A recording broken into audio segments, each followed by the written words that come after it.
Well, it's not about the Second Amendment to them. It's about the money. It's about the money that they're getting from the NRA and gun manufacturers to not pass these legislations. They don't personally care, I don't think, about the Constitution, because I don't think most of them have any real ideals that they stand by, except excuse me, except for getting as much profit out of the situation, the exchange, as possible. That's it. I think that's the exact point. Well, now you also have to go into what the base, the people that vote for these politicians. I believe on the Young Turks, it was either yesterday or the day before, they had shown that there was a poll that showed that 29% of the American public believe that there is going to be a armed rebellion on Washington sometime soon in the future. Now that's pretty scary.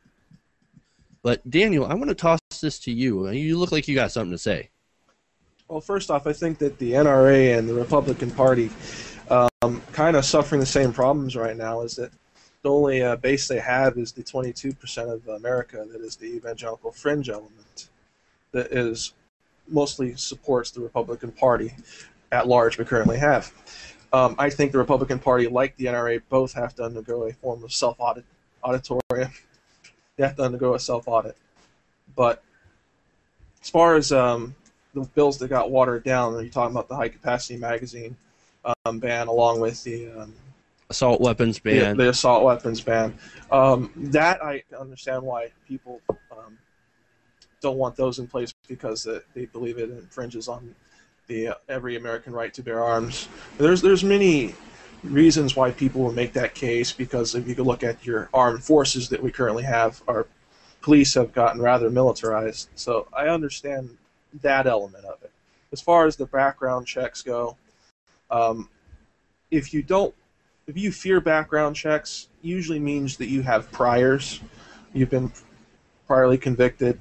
And I don't see why anybody would want to have someone with a criminal record, advocate for them to own a firearm. Is complete lunacy to me. Complete lunacy. Well, one argument that I've heard that people use is that it would lead to a gun registry, a national gun registry, which of course is already banned.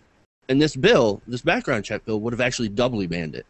I understand why people are against the federal gun registry, because it leads to very much Orwellian literature as far as Big Brother is concerned. But I understand why that got banned. But when 98% of the country agrees with just simple background checks on used sale, we should have passed it immediately.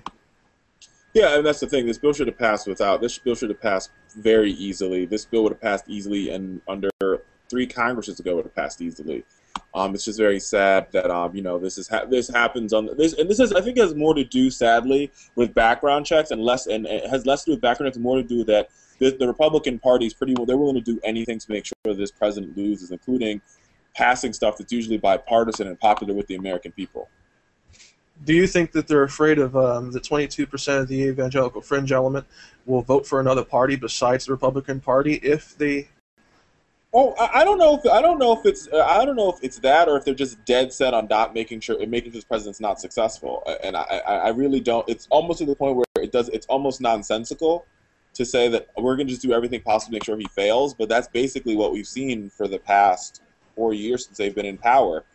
On the House and the Senate side, like they're just going to do whatever they can to make sure that he fails as a person. But I'm not really sure what good that gets them, or what good that gets their home district. And I think that's why you're seeing people like Kelly Ayotte, people like Jeff Flake, who are all sort of regretting the decision to vote against background checks, and they're regretting the decision to sort of being this, we're going to stand in the way, because it doesn't really bode well. It doesn't really bode well for them. Well, do you think that with the Democratic Party being very centrist and very right of center, that the fringe element is all the NRA and the Republican Party have left? Yes and no. I think there's some folks that are folks that are going to vote Republican that are going to vote Republican. I think Republicans are doing a really horrible job of trying. Like in 2004, George Bush was a coalition of a lot of Latinos voted for George W. Bush. I think the Republican Party, they've lost them. I think the Republican Party is also they're on track to, if they're not have already lost a lot of women. I think they've lost a lot of independents. So that right now they have the Christian right. And then they have the far right flank of their party, the Tea Party folks. And then you have your, more fiscal conservatives. So I think they have three groups, but even within those three groups, from a broader lens, they're battling against each other. And they're having these internal battles. I was on Fox News last week with Sherry Jacoby, a female Republican strategist, who's saying the Republicans needs more. Even the women that are in the Republican Party have a problem with the party's leadership, and saying there needs to be more women in the more traditional Republican Party leadership, and not just on women issues.